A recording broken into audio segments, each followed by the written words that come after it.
All right, so I did go back in and I decided to use the appropriate color chalk. I used red, green, and blue. You don't have to do that. And I kind of revised my lines just a little bit more. Just get yours drawn in the way that you like.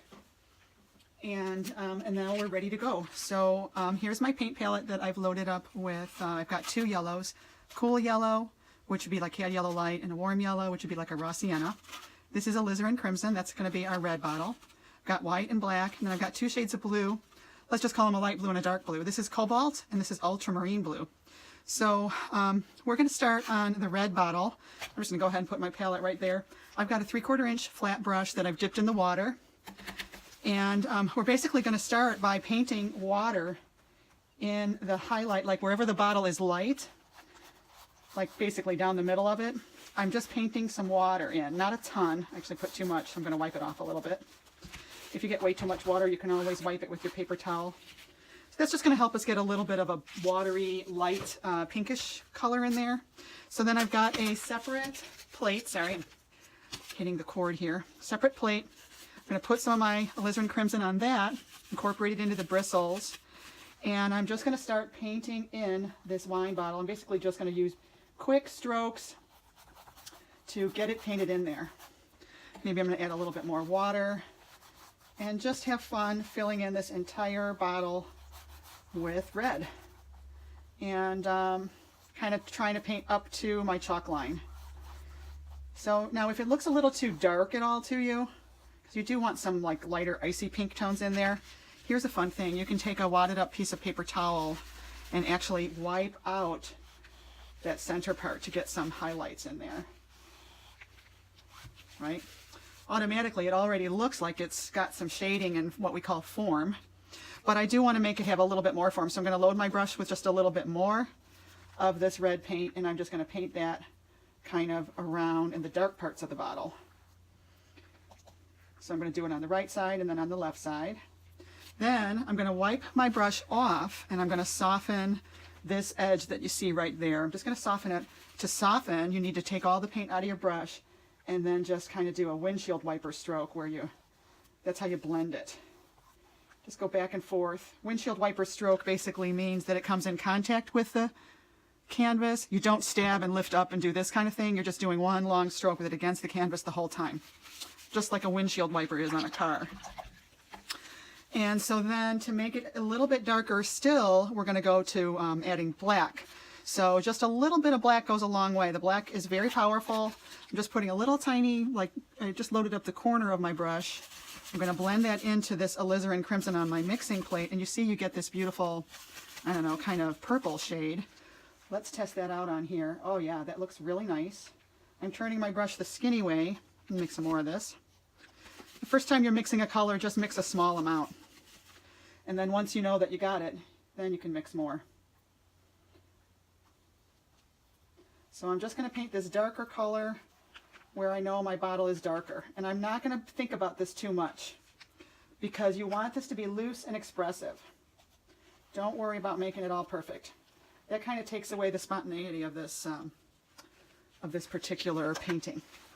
And I know we want to go in and mess with it over and over again, which I'm actually doing that right now. But right now I'm just blending. Sometimes your finger is the best way to blend too. So there we go. That's pretty good. I'm going to leave that now. I can always come back in and add more. I am going to have a label here, and since this is still wet, I'm going to actually put like a little scratch a line in with my hard end of my brush. That's going to kind of help me out later when I go to put my label in. So right here where this line is, that's going to be the top of my label. I'm going to add a little bit more black right there to make that label kind of pop out a little bit. Wipe this off and just kind of blend this corner a little bit. Good. That's it. We're going to let that be. We are going to rinse our brush really good now to get all that red out of there. We're going to let that dry. And, I mean, we might come back in and do more to that bottle, but that's good enough for now. That's like our base layer. It's kind of like the first layer of nail polish. You know, sometimes the first layer doesn't always look that great. You got to add a second layer.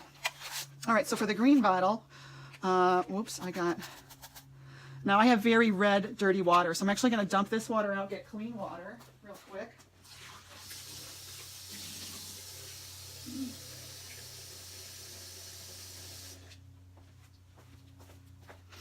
And I'm going to clean my brush out really, really well.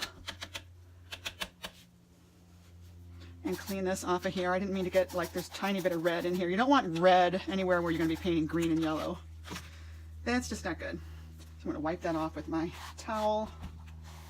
And then I am just going to really quickly put down this light yellow now, right in here. Light yellow, the light yellow with some water. Just really quickly. You don't even have to worry about going outside the lines because we're going to paint the whole background in black anyway, and then we're going to outline it eventually with white. So any mistakes that we make are going to be hidden. So don't even worry about it. Oops, got pink in there. So I just really quickly put the light yellow down. Now I'm going to put a darker yellow down on the shadow side. I'm just kind of figuring that my light's coming from the left side.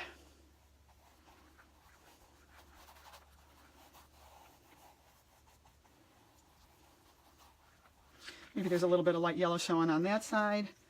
And of course, anywhere where I want to make it lighter, I can always wipe away with my paper towel. But I actually like how loose and free that looks. So again, while it's wet, I'm going to grab a little bit of this cobalt blue, the lighter blue, and I'm going to mix that into my bristles, get some of this dark yellow, and I'm going to put that along the side. Might even use my blue straight up right in here. Maybe that was too much, but oh well.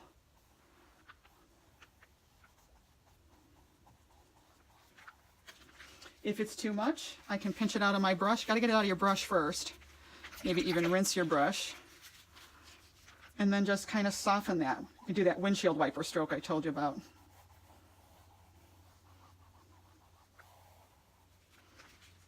And that's it.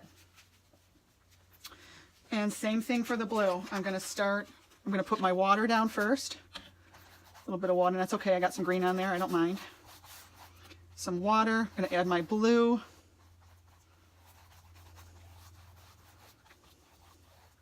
So you got to remember, this is a fun, loose one. Big strokes, big long strokes, expressive. You can tell I am just not messing with this too much.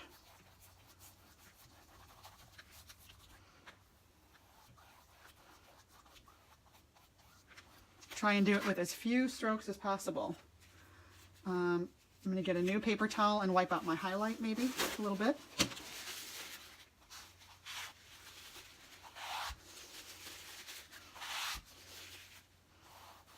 Maybe even use my finger to blend. Okay, and then I'm going to switch to the other blue, and I'm going to add that in on this side. Maybe blend that a little. Add it in on this side. Try and keep that highlight part in there that you started with. We are going to add some black to this eventually. And when we go and paint the black in, this whole thing is going to look so different. So don't mess with it too much because you can always add more layers. And you're probably going to want to because the black is going to make this all look so different when we paint the black background in. So I'm just going to soften this right here. And that's it. That's it for our first initial layer or underpainting of our wine bottles, and I'll see you on the next video.